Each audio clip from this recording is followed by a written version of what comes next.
Euro 2020 round of 16 has been some crazy ride, so let's talk about it. Before we get into anything, I just want to really quick plug my video that I posted previous to this, which is the Revisiting Euro 2016's England side. It's a really good video. I highly recommend you watch it. So we started the round of 16 of the Euro 2021 with Denmark versus Wales. The Welsh had a pretty strong start for about 15 minutes into the match, and then after Denmark scored, Denmark pretty much took over the match. The first goal from Kasper Dolberg was just ice cold. Then a little bit later, we all found out that Nico Williams celebrates Christmas in June. Joachim Mæhle is a fantasy god. He times his runs perfectly, and he's a constant threat on the attack for the Danish. And also Martin Braithwaite got a goal as well, so congrats to him too. I do want to give a mention to the officiating team. They were completely awful. A few questionable calls here or there for both sides, including the build up to the second goal for Denmark. And then on top of that, you had a red card for Harry Wilson that was pretty harsh. And I feel like no one's really talking about this too much. The official that was managing the substitution board. I swear a VAR call in the Premier League would have gone faster than that man trying to change the numbers on the board. Italy and Austria, I didn't get to watch the first half, but the second half and extra time I did. From what I've heard about the first half, Italy were all over Austria, but then things kind of changed in the second half. It just felt like in that second half, any team could have prevailed. I mean, Austria showed a lot of fight, and you gotta give them credit for that. There was also that goal they scored, but it was offside, so that was pretty soul-crushing for them. And then into extra time, of course, Italy just put the game to bed. 2 goals from both Federico Chiesa and Matteo Pessina, who had no idea how to celebrate once he scored. Mancini nailed the substitutes. Austria did get a consolation goal, but you gotta give him credit, because honestly, I thought that was gonna be a walk in the park for Italy. The Czechs won 2-0 against the Netherlands, and there's really only way to explain how this happened. It's simple. They manifested Viet energy.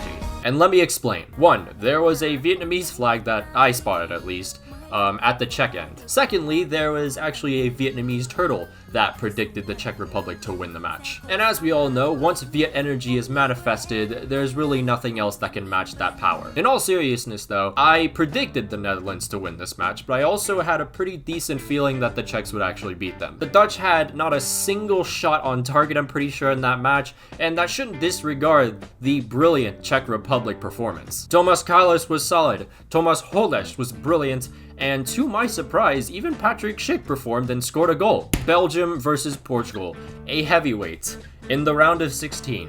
Thank you, this side of the bracket. An international tournament is known more for its moments, which makes it so unique to other competitions. And Thorgan Hazard had his moment when he scored an absolute beauty. Every time I look at the replay of that goal, oh, it's beautiful. Absolutely beautiful. Croatia Spain. This was the beginning of the craziest day that I have seen in a while when it comes to football. Spain started off the match with Unai Simon making a grave mistake and gifting Croatia the lead. But then Spain replied with 3 goals and put the game to bed.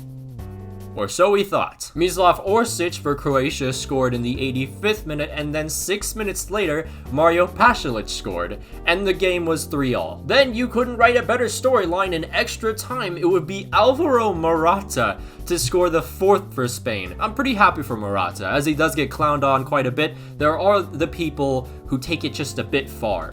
And by a bit far, I mean way too far. There's one thing, right? Making a joke about Morata. Haha, funny, yeah, that's great. Don't come for his family.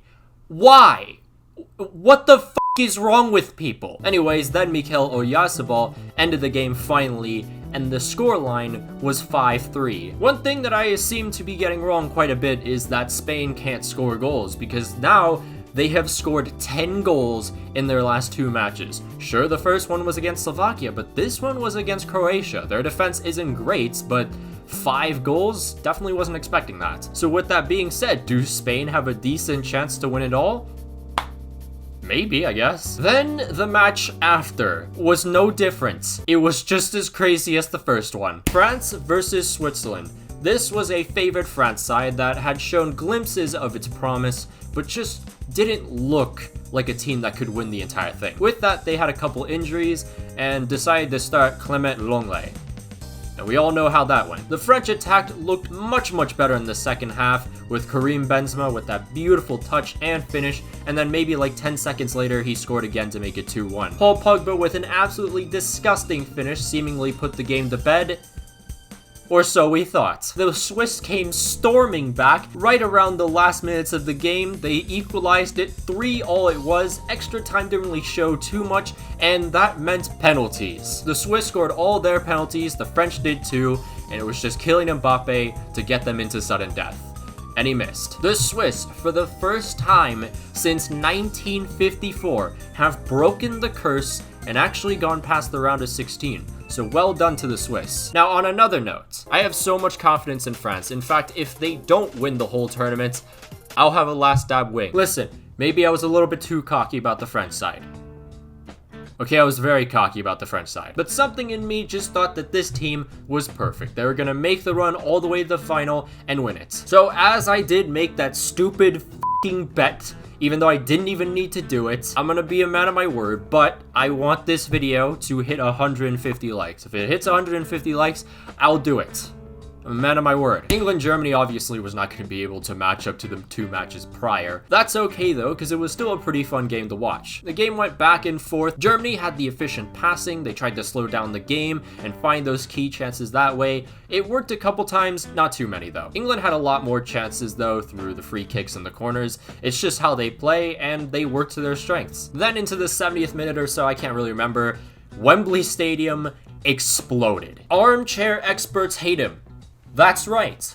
Raheem Sterling, baby. I'm happy to see Raheem Sterling again, proving the critics wrong. Yes, he's made some questionable decisions here or there. Does he deserve to be benched? Absolutely not. I don't know how people can look at it that way. And I guess Harry Kane had been reading some of Jem's tweets because a little bit later on, he actually started making an impact. For the first time in this whole tournament as well, he went from Euro 2016 Kane to finally the Kane we thought we were going to see. Massive props to both Harry Maguire and Luke Shaw. They played huge roles in this match. Sweden-Ukraine literally just happened on my TV here, and Ukraine just won 2-1. At least I didn't have some stupid bet for that one. That match was an absolute bloodbath, and now Ukraine are going to be facing England in the quarterfinals.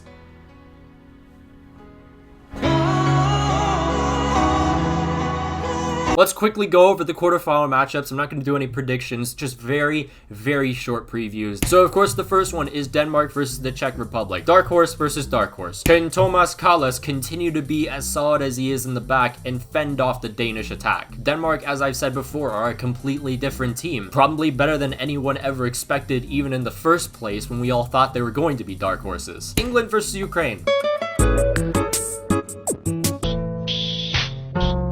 Switzerland versus Spain.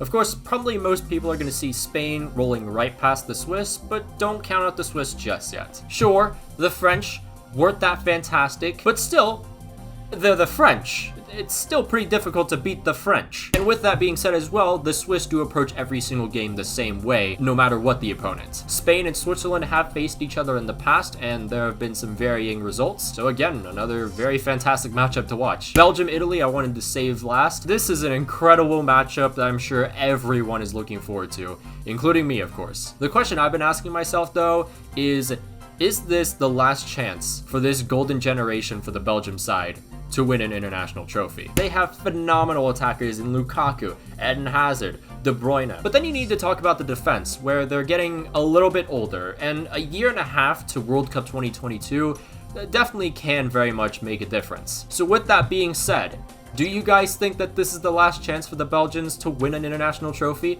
Or at least for this golden generation? In terms of the match though, there are a couple of concerns for Belgium, including some injuries. Kevin De Bruyne and Eden Hazard didn't end up that great in the war that was Belgium-Portugal. From what I've seen so far in the headlines, they're like 50-50 for the match. But we've talked enough about Belgium, I think. Let's talk about Italy for a second. This is a unique Italian side. Their defense, like I've said before, has always been solid, but there's something different about this one that just makes it a lot better. That, alongside their midfield that did get a little bit exposed from Austria, but I feel like they'll definitely fix that up against Belgium, or at least I hope so. There's gotta be some urgency to that. The Italian attack, especially those pacey wingers against those relatively slow Belgian defenders, it could be a very interesting matchup as well. All these matches are going to be fantastic to watch, and of course we'll be doing another review for the quarterfinal whenever the quarterfinal ends. Guys, I've been trying to post a little bit more than just 2 times, especially since one of those times is usually like a video essay, and those are great, don't get me wrong. I have a lot of fun doing them,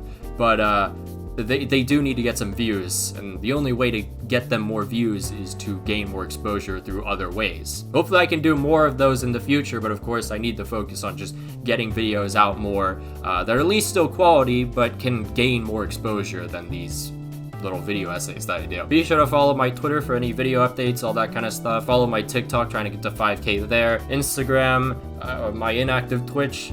Yeah, I'll see you guys then.